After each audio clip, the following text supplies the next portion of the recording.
So this is how we jive for mass communication. Here I'm again with another video. In this I'm going to show you how a sound card look like. If you have a desktop PC and your sound card is not working and you want to change the additional sound card, so basic additional sound card, they look as this. You have a chipset at the middle, you see it will go in the port of the motherboard.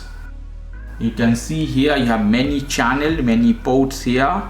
So the first one is mic, then line in, then line out, surrounded speaker out, channel left is written, and this is auxiliary out. So in this sound card we have 6 port, different sound card will have different type of port. Normally this on the motherboard as this, and you have to tight screw here, very basic. But if you want high quality sound, this will perform better than the sound card of your motherboard, which comes at a built-in.